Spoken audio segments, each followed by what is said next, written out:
প্রভু যীশু খ্রিস্টের নামে অভিনন্দন ও স্বাগত জানাই। আসুন আজকে আমরা একটা ঈশ্বরের বাক্য দেখব। আমাদের জীবনের একটা কর্তব্য, আমাদের জীবনের একটা বাধ্যতামূলক, আমাদের জীবনের একটা আদেশ, প্রভু পরমেশ্বরের আজকের আদেশ।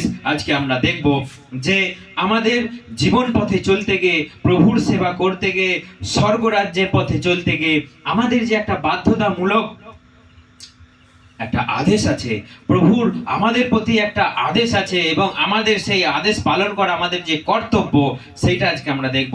অধিকাংশ মানুষ আজকে আমরা জানি না, অধিকাংশ মানুষ আজকে আমরা বুঝি না। আমরা হাতে করে বাইবেল নিয়ে ঘুরে বেড়াই, আমরা মানুষকে বাইবেল সম্বন্ধে আমরা কথা বলি, কিন্তু আমরা বাইবেলের ভেতরের অংশটাকে আমরা মানুষকে সত্য করে বলতে পারি না, এবং অনেক মানুষ জানে না, অনেক মানুষ বলতে পারে না। কারণ কথাই আছে, আপনার বাইবেলের ভেতরটা যত পরিষ্কার থাকবে, তত আপনার অন্তরটা নোংরা থাকবে। আপনার বাইবেলের উপরটা, আপনার বাইবেলের কভারটা, আপনার বাইবেলটা দেখতে যখন পরিষ্কার ঝকঝকে, তখন জানবেন আপনার হৃদয়ে এখনো নোংরা আছে।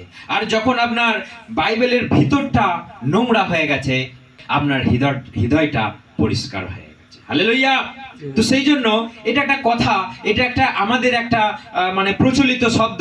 আমরা এটা জানি যে বাইবেলের উপর যদি আপনার পরিষ্কার থাকে, তাহলে আপনার ভিতর নোংরা, আর বাইবেলের ভিতর যদি নোংরা থাকে, আপনার হৃদয় পরিষ্কার। তার মানে আপনি বাইবেলকে পড়ছেন, বাইবেলকে ব্যবহার করছেন, বাইবেলকে ব্যবহার করে পড়ে বাইবেল একটা নোংরা হয়ে যাচ্ছে। আপনি বাইবেলটাকে যত ব্যবহার করছেন, তত বাইবেলটা একটা নোংরার মতো হয়ে যাচ্ছে। তো তার মানে আপনি ভেতরটা পড়ছেন, এবং ভেতরটা পড়ে আপনার ভিতরে রাখছেন। বাইবেলটা কেবল বাড়িতে রেখে দেওয়ার জন্য নয়, সুন্দর জায়গায়। অনেক মানুষ আছে সিংহাসনে বাইবেলটাকে রেখে দিল, ধূপ দিল, ফুল দিল, জল দিল। না, ঈশ্বর এটাকে পুজো করার জন্য বলেনি। ঈশ্বর এটাকে পড়ে এই জায়গায় জমা করবার জন্য বলেছে, কারণ এটাই আমাদের কর্তব্য। এইটাকে আপনি দুবেলা পুজো করছেন না, ঈশ্বর এটাকে পুজো করবার জন্য বলেনি। এইটাকে ঈশ্বর সম্মান করবার জন্য বলেছে, এটাকে ঈশ্বর যত্ন করবার জন্য বলেছে, এবং এইটাকে পড়ে, এটাকে অধ্যয়ন করে আপনার হৃদয়ে সঞ্চয় করুন তার বাক্য। হালেলুয়া। তো সেই জন্য আজকে জগতে আনাচে কানাচে কোণে কোণে যীশু খ্রিস্টের নাম প্রচার হচ্ছে, এবং সবাই বলছে আমি যীশু গুরুকে জানি, যীশু গুরুকে জানি। কি জানেন আপনি যীশু গুরুকে? আপনি যীশু গুরুর আপনি ভেতরের বাক্যই আপনি জানেন না, ভেতরের আদেশই আপনি জানেন না। ঈশ্বর এখানে অঙ্গীকারের কথা আমাদেরকে বলেনি। অঙ্গীকার কি? আমরা আজকে যে কেউ আমরা ঈশ্বরের কথা আমরা দু চারটে কথা আমরা শুনে নিয়ে শিখে নিলে আমরা বলতে পারি না। ঈশ্বরের কথা মানুষকে শেখাতে গেলে, মানুষকে বলতে গেলে, আমাদের বাইবেলের বাক্যকে অধ্যয়ন করতে হবে, পড়তে হবে, এবং এই ঈশ্বরের বাক্যের কি নিগূঢ় তত্ত্ব সেটা আমাকে শিখতে হবে, এবং মানুষকে সেটাকে আমাকে দিতে হবে। সেই জন্য আসুন আমরা ঈশ্বরের বাক্য কি বলেছে, যে তার অঙ্গীকার হওয়া মানে কি, এবং তার প্রচার করা মানে কি, এবং ঈশ্বর প্রভু যীশু খ্রিস্ট আমাদের একটা দীক্ষার বিষয়ে কথা বলেছে। আমরা সেই বিষয়ে দেখি। দেখুন, আমি পড়ছি, আপনারা সবাই মন দিয়ে শুনবেন, এবং আমার সঙ্গে এই বাইবেলটাকে খুলে আমার সঙ্গে মিলাবেন। যোহন 3 অধ্যায়। প্রভু যীশু খ্রিস্ট সকলের মাঝখানে তিনি একটা কথা বলেছেন। প্রভু যীশু খ্রিস্ট বলছেন, সত্যি সত্যি সত্য সত্য আমি তোমাদিগকে বলিতেছি, নূতন জন্ম না হইলে কেহ ঈশ্বরের রাজ্য দেখিতে পায় না। তখন সেখানে একজন গুরু ছিলেন, ধর্মগুরু, তার নাম হচ্ছে নিকদিম। সেই নিকদিম প্রভু যীশু খ্রিস্টকে প্রশ্ন করলেন, মানুষ বৃদ্ধ হইলে কেমন করিয়া তাহার জন্ম হইতে পারে? সে কি দ্বিতীয়বার মাতার গর্ভে প্রবেশ করিয়া জন্মিতে পারে? যীশু উত্তর করিলেন, সত্য সত্য আমি তোমাকে বলিতেছি, যদি কেহ জল এবং আত্মা হইতে না জন্মে, তবে সে ঈশ্বরের রাজ্যে প্রবেশ করতে পারে না। হালেলুয়া। তো সেই জন্য আমাদেরকে এখানে জানতে হবে যে স্বর্গরাজ্যে প্রবেশ করতে গেলে, ঈশ্বরের আত্মাকে লাভ করতে গেলে, এবং ঈশ্বরের সুসমাচার প্রচার করতে গেলে, আপনি মণ্ডলীতে আপনি দাঁড়িয়ে বাইবেলকে হাতে নিয়ে প্রচার করতে গেলে, আপনার বাধ্যতামূলক প্রভু যীশু খ্রিস্টের যোহন 3 অধ্যায় এই 5 পদের আপনাকে মানতে এবং পালন করতে আপনাকে বাধ্যতামূলক। তা না হলে আপনি যেমন স্বর্গে যেতে পারবেন না, আপনি তার পবিত্র আত্মাকে আপনি রিসিভ করতে পারবেন না, এবং মণ্ডলীতে দাঁড়িয়ে প্রচার করার ক্ষমতাও আপনি পাবেন না।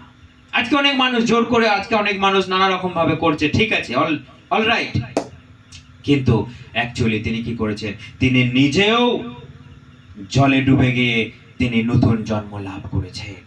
যোহনকে যখন বাপ্তিস্মদাতা যোহন যখন জলে জর্ডন নদীতে বাপ্তিস্ম দিচ্ছেন মানুষকে, তিনিও গেছেন তার কাছে। দেখুন তার কতটা নম্রতা, তার কতটা শিক্ষা, কারণ একজন ঈশ্বরের পুত্র হয়ে তিনিও গিয়ে একটা যোহন, বাপ্তিস্মদাতা যোহনের কাছে নম্র হলেন। যোহন প্রথমে বললেন, আমি এটা করতে পারবো না, আমি এর যোগ্য নই, আমি আপনার পায়ের জুতোর ফিতে খোলার যোগ্য নই, বাপ্তিস্ম দেওয়া তো দূরের কথা। কিন্তু তার আজ্ঞা পালন দেখুন, তার আদেশ, তার নম্রতা, তার স্বভাব দেখুন, ঈশ্বরের স্বভাব। আজকে আমরা একটু কিছু হয়ে গেলে এত অহংকার, এই আমি তাই, আমি এই করতে পারি, আমি তাই করতে পারি। কিন্তু ঈশ্বরের পুত্র যিনি স্বর্গ থেকে এই জগতে নেমে এলেন, সেও যোহনের কাছে নম্র হলেন। যোহন, ঈশ্বর যেটা তোমাকে উপর থেকে দিয়েছে সেটা তুমি পালন করো এবং আমাকে বাপ্তিস্ম নিতে তুমি দাও। তিনি তার কাছে ডুবলেন এবং বাপ্তিস্ম নিলেন। তখনই পবিত্র আত্মা কিসের মতো নেমে এলো?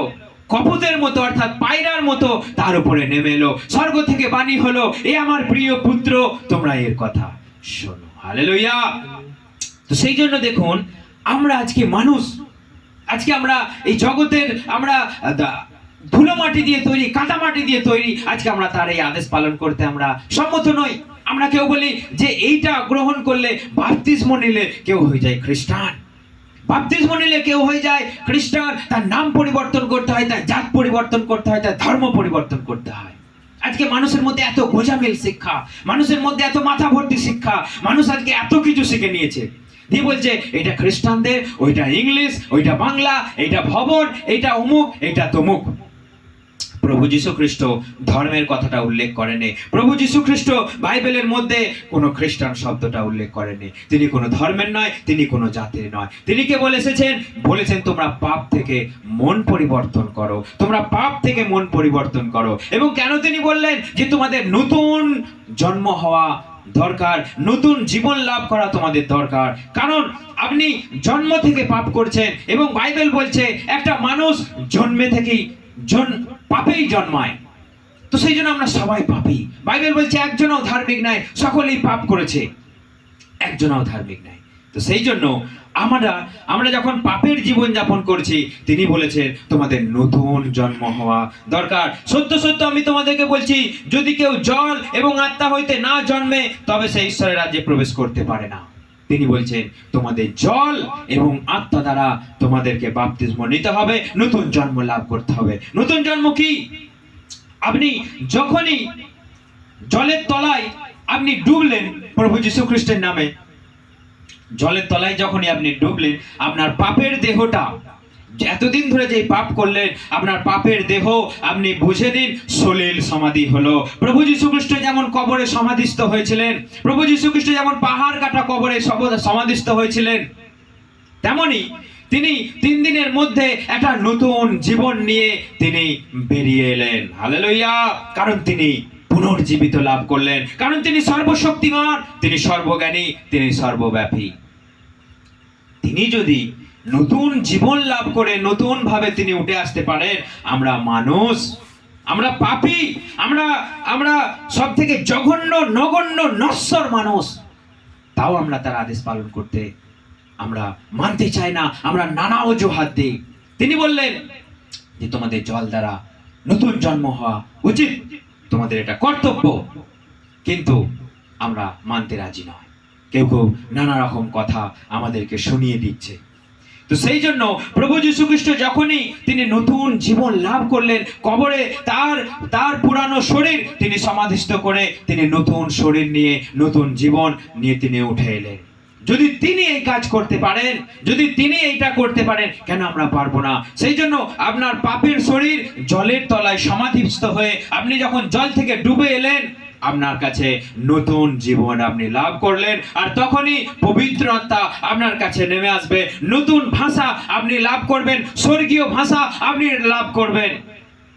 আজকে অনেক মানুষ বলে, অনেকজনা বলে যে আমরা নতুন ভাষায় কথা বলছি। কোথা থেকে পেলেন? কে দিল এই নতুন ভাষা? শয়তানও দিতে পারে এই নতুন ভাষা। শয়তানও জানে, শয়তানও আপনাকে ভুলভাল ভাবে পরিচালনা করতে পারে।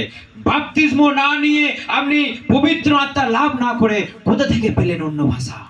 আজকে মানুষ যা তা বলছে, শয়তানও ঠকাতে পারে আপনাকে। শয়তান আপনার কাছে মেষের মতো আসবে, অন্তরে কি আছে? নেগড়ে বাঘ। দেখুন এই ছবিটা, একজন ব্যক্তি রয়েছে যে সুন্দরভাবে বাইবেল নিয়ে খুব ভালোভাবে মানে শান্তভাবে টাই কোট পরে আপনার কাছে এসেছে। ভেতরে কি? মুখোশটা কি? ভালো মানুষের মুখোশ, ভেতরে কি? নেগড়ে বাঘ। নেগড়ে বাঘের স্বভাব কি? আপনার ভেড়াকে, আপনার ছাগলকে একটা একটা করে লুফে লুফে খাবে, আপনি জানতে পারবেন না, কিন্তু উপরে দেখতে খুব সুন্দর। সে মেষের মতো রূপ নিয়ে আসবে, অন্তরে নেগড়ে বাঘ। ঠিক সেই রকম আজকে মানুষ চারিদিকে নানা রকম ভাবে বাইবেল নিয়ে শিক্ষা দিচ্ছে, বাইবেলের ভেতরে নিগূঢ় তথ্য জানে না, মানুষকে ভুল ভাল ভাবে চালাচ্ছে। আর মানুষ কি করবে? অসহায় মানুষ কার কাছে যাবে? কোথায় সত্য শিক্ষা পাবে? খুঁজে পাচ্ছে না। তো সেই জন্য আসুন আমরা সত্যকে আমরা জানি, সত্যকে আমরা চিনি, কারণ তিনি বলেছেন যে নতুন জন্ম না হলে তোমরা কেউ কখনো স্বর্গে যেতে পারবে না। আজকে আপনি যিশুকে ডাকছেন, প্রভু যিশু গুরু, পিতা গুরু, প্রভু যিশু তুমি বাঁচাও, প্রভু যিশু তুমি বাঁচাও, আপনি চিৎকার করে করে যাচ্ছেন, কিন্তু আপনি তার আদেশ পালন করেছেন? আপনি তার আদেশ জানেন কি? তিনি আমাদের প্রতি কি চান? তিনি আমাদেরকে কেমন ভাবে তিনি চান যে আমরা জীবনযাপন করি এই জগতে, এই সমাজে? তো তিনি প্রথম আমাদেরকে বলেছেন যে জল আর আত্মা দ্বারা নতুন জন্ম না লাভ করলে কেউ কখনো স্বর্গে যেতে পারে না। তো সেই জন্য আপনার এই জল দীক্ষা, আপনার এই বাপ্তিস্ম প্রয়োজন আছে। আপনি এটা ভাববেন না এটা আপনার জাত বদলে যাবে, আপনার ধর্ম বদলে যাবে, আপনার নাম বদলে যাবে। না, আপনার যেই ধর্ম, আপনার যেই জাত, আপনার যেই কিছু আছে সবই সেই থাকবে। আর কি আছে বা আপনার কি? আপনার ধর্ম কোন কপালে লেখা আছে? কার শরীরে লেখা আছে আপনার ধর্ম? না, আপনার লেখা আছে আপনার জাত। কোথায় লেখা আছে? কোন শাস্ত্রে লেখা রয়েছে আপনার জাত, আপনার ধর্ম? আজকে আমরা ধর্ম নিয়ে মাতামাতি করি, আজকে আমরা জাতপাত নিয়ে মাতামাতি করি, কিন্তু আমাদের না আছে কোনো ধর্ম, আমাদের না আছে কোনো জাত, ঈশ্বরের না আছে কোনো জাত, ঈশ্বরের না আছে কোনো ধর্ম। তিনি কেবল বলেছেন তোমরা মন পরিবর্তন করো, সত্য পথে চলো, ঈশ্বরের আদেশ পালন করো, তোমরা জীবন পাবে। তা না হলে বৃথায় ঈশ্বরের নাম করা হবে, বৃথায় আপনি ঈশ্বর ঈশ্বর করছেন, আপনি জগতে সমস্ত কিছুকে একসঙ্গে নিয়ে আপনি কোলে চলছেন, জগতে সবাইকার কাঁধ ধরে একসঙ্গে চলছেন। কে আপনাকে জীবন দিতে পারে? কে আপনার জন্য চিন্তা করে? কে আপনাকে রক্ষা করার জন্য ব্যস্ত আছে? আপনাকে জানতে হবে। কারণ শয়তানও একটা স্বর্গদূতের রূপ ধরে আপনার কাঁধে হাত দিয়ে দাঁড়াতে পারে, আপনি জানেন? কারণ লুসিফার সে নিজেও যিশু খ্রিস্টের রূপ ধারণ করতে পারে, সে নিজেও ভালো মানুষের রূপ ধারণ করতে পারে। তাহলে আপনার কাছে একটা মানুষ আসতে কি পারবে না বাইবেলের এই সত্য বাক্য নিয়ে, যে হ্যাঁ বাইবেল নিয়ে, যে হ্যাঁ এটাই ঠিক ওইটাই ঠিক, আপনার কাঁধে হাত দিয়ে দাঁড়াবে, কিন্তু অ্যাকচুয়ালি সে কে? ভিতরে শয়তান আপনাকে কাঁধ ধরে নিয়ে যাবে, নিয়ে যেতে যেতে মাঝপথে আপনাকে ছেড়ে দেবে, দিশেহারা করে দেবে আপনাকে। আপনার জীবন দুর্বিষহ হয়ে উঠবে, আপনার জীবন আত্মহত্যা, আপনার জীবন নষ্ট ছাড়া আর কোনো রাস্তা থাকবে না। সেই জন্য ঈশ্বরের প্রিয় সন্তানেরা মন দিয়ে কথা শুনুন এবং ঈশ্বরের বাক্যকে আপনারা ধ্যান করুন, অধ্যয়ন করুন। কারো মুখের কথা আপনি শুনবেন না। যদি যেখানে বাইবেল খুলে যদি বিশ্লেষণ যদি কেউ না করতে পারে, আপনি সেখানে দাঁড়াবেন না, আপনি সেখানে শুনবেন না। কারণ আপনার জীবনটা অনেক মূল্যবান, আপনার এই জীবনটা আপনি একবার পেয়েছেন, যদি একবার এই জীবনটাকে আপনি হারিয়ে ফেলেন, আপনার জীবন কিন্তু আর দ্বিতীয়বার খুঁজে পাওয়া যাবে না। দ্বিতীয়বার আপনি আর মানুষ হয়ে আসতে পারবেন না যে প্রভু আমাকে একটা সুযোগ দাও, আমি আরেকবার পাপের মন পরিবর্তন করি, আরেকবার আমি ক্ষমা চাই। না, আপনার জন্য একটাই সুযোগ, আপনার জন্য একটাই সুযোগ। তাই যতক্ষণ বেঁচে আছেন ঈশ্বরের বাক্যকে পড়ুন এবং সত্য পথে চলুন, যেন ঈশ্বর আপনাকে আশীর্বাদ করে। কোন রকম মাথাতে নানা রকমের জ্ঞান, নানা রকমের চিন্তা, আপনি ধর্ম নিয়ে, জাত নিয়ে, আপনি নানা রকম কিছু নিয়ে চিন্তা করবেন না, তখনই আপনি পিছিয়ে পড়বেন। আপনার স্বর্গ থেকে আপনি বঞ্চিত হবেন, স্বর্গের দরজা আপনার জন্য বন্ধ হয়ে যাবে যদি আপনি ঈশ্বরের এই আদেশ পালন না করতে পারেন। এবং জগতের সমস্ত নানা শিক্ষাকে, নানা ইউটিউবের নানা শিক্ষাকে আপনি শুনে শুনে শুনে শুনে মাথাটাকে ভর্তি করছেন, আপনি তো গেলেন, আপনি গেলেন। কারণ জগতে ফ্রড মানুষের অভাব নেই, জগতে ফ্রড টিচারের অভাব নেই, জগতে ফ্রড ভাববাদী, ভক্ত ভাববাদীর অভাব নেই। আমি এই নিয়ে পরে আমি আপনাদের সামনে বলবো যে ভক্ত ভাববাদী কেমন করে আসবে, অ্যান্টিক্রাইস্ট কেমন করে আসবে, 666 কেমন করে আসবে, এবং অলরেডি তারাই জগতে ঘোরাফেরা করছে। আমি পরের কোনো একটা ভিডিওতে সকলকে আমি এই বিষয়ে শিক্ষা দেব। তো সকলে এই আদেশ পালন করুন এবং আমাদের সঙ্গে জুড়ে থাকুন সত্য শিক্ষার জন্য, এবং আপনারা সত্যভাবে পরিচালিত হওয়ার জন্য আপনারা আমাদের সঙ্গে জুড়ে থাকুন। ঈশ্বর আপনাদের সকলকে মঙ্গল করুক, এবং বুঝে নিন, চিনে নিন, নিজেকে হৃদয়ে প্রশ্ন করুন, এবং আপনার কাছে যদি জ্ঞান থাকে কেউ আপনাকে ঠকাতে পারবে না। এবং আপনি যেখানেই প্রার্থনা করতে যান আপনি বুঝে নিন সেখানে কি চলছে। অঙ্গীকার বলে কোনো কথা নাই। অঙ্গীকার কি? আমি অঙ্গীকার করেছি, আমি শপথ করেছি, প্রভু আমি তোমার পথে চলবো। আপনি প্রভুর কাছে প্রার্থনা করছেন, প্রভু আমি অঙ্গীকার করেছি আমি তোমার পথে চলবো, যতদিন বাঁচবো আমি তোমার পথে চলবো। এটা অঙ্গীকার। প্রভু আমি বিশ্বাস করছি তুমি স্বর্গ থেকে আমার জন্য, আমার পাপের জন্য এই জগতে এলে, তুমি আমার পাপের জন্য তুমি জীবন দিলে, আমার জন্য 3 দিন পর জীবিত হয়ে উঠলে, আমি তোমাকে অন্তরে বিশ্বাস করছি। এইটা অঙ্গীকার, এটা অঙ্গীকার, এটা অঙ্গীকার। আপনি স্বীকার করলেন মানে আপনি দাঁড়িয়ে, পুলপিটে দাঁড়িয়ে, আপনি মণ্ডলীতে দাঁড়িয়ে প্রচার করবার আপনার কাছে কে অধিকার দিল? কোথায় পেলেন সেই সাহস? আপনি জলদীক্ষা নিন, আপনি বাপ্তিস্ম নিন, ঈশ্বরের আদেশ পালন করুন, পবিত্র আত্মাকে লাভ করুন। তখন আপনি, ঈশ্বর আপনাকে বলেছে আমি তোমাকে কথা বলার শক্তি দেব, ঈশ্বরের বাক্য বলার শক্তি তখন আপনার কাছে আসবে, এবং অটোমেটিক আপনি হৃদয়ে পবিত্র আত্মা আপনাকে এই বাক্যকে প্রকাশ করবে, আপনাকে শিক্ষা দেবে, তখন আপনি পারবে। দুদিন দুটো কথা শুনে আপনি বাইবেল নিয়ে মানুষকে মন গড়া শিক্ষা, মানুষকে ভুলভাল শিক্ষা আমাদের দেওয়ার অধিকার নাই। কারণ বাইবেল লেখা আছে যে শুরু হবে জগতে বিচার মণ্ডলী থেকে, মণ্ডলী থেকে শুরু হবে বিচার।